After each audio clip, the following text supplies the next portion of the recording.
Hi friend, I hope you're doing super well. So today I want to talk to you a little bit about the book of Ezra. So the book of Ezra is in a time when the Israelites in captivity, right, by the Persian king. And the Persian king gets a heart change. And he's like, hey, I want them to return and worship their own God. I want them to go back to their own land. And he allows pretty much everyone that wants to go and rebuild the temple and to go back to their homeland.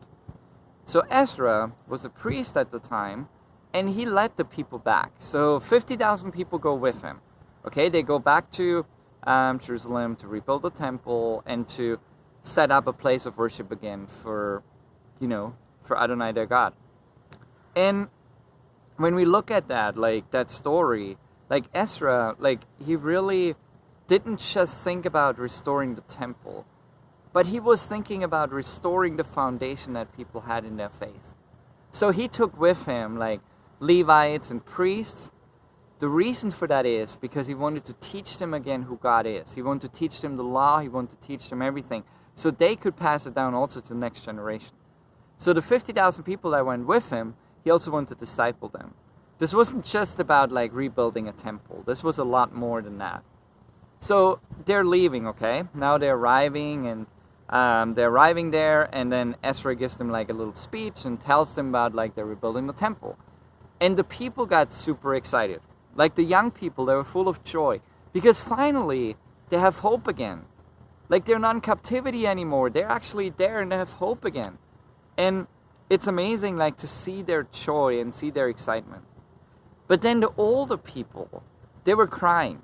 They weren't crying because they were sad, but they were crying because they remembered their first love, God, which they fell away from for all those years, because that's the reason they went into captivity in the first place, because they fell away from God. And because of that, they started serving other gods and praying to other gods, and it really destroyed them as a nation. Like it is incredible like what it does to them, like to the Israelites. So Ezra keeps motivating the people there, and he keeps speaking to them, and they're also excited.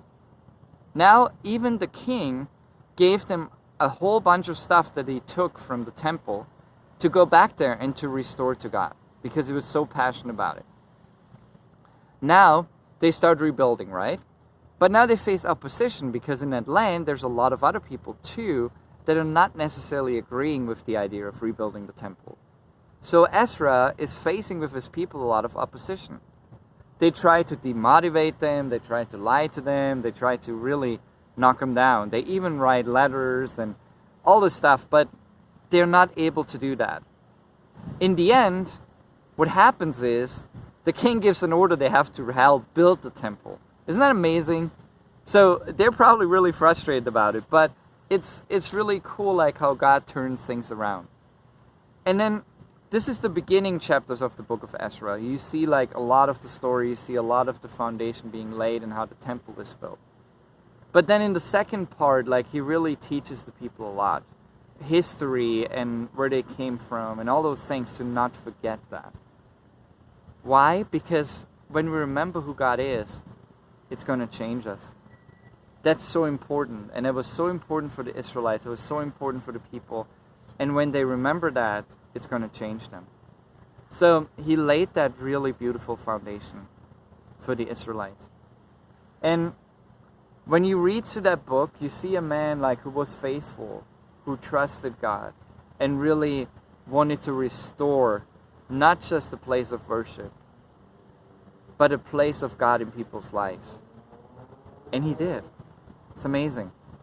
So I want to encourage you, like, read through the book of Ezra and read through it with like moments of like fear where they get demotivated and really feel like, oh, we're not going to make it, to moments of them like, God really came through for us and it just happened. He made a way. Because I think that's our life too, right? Like sometimes it's like this high point where we just experience God move, but then other times we might feel like, is he even doing anything when all the opposition is there? Use it as an encourager for yourself, like that book, that God moves in even those moments. Even in the hardest times, he's going to be with you. So be inspired by Ezra and let it speak to you. God, I just want to pray for every person that's watching this, that they feel hope, that they feel joy, and that they feel be inspired by the book of Ezra. Lord, like how you stood with Ezra and how you stood with his people, and that you just didn't give up. Thank you, Father, for that, and that we can always trust you. And yeah, the main thing is that we know you deeply in our heart. So God, just like keep speaking to our heart, like so we know you deeper and deeper. Thank you, Father. In your name we pray, Jesus. Amen. Have a blessed week. Bye.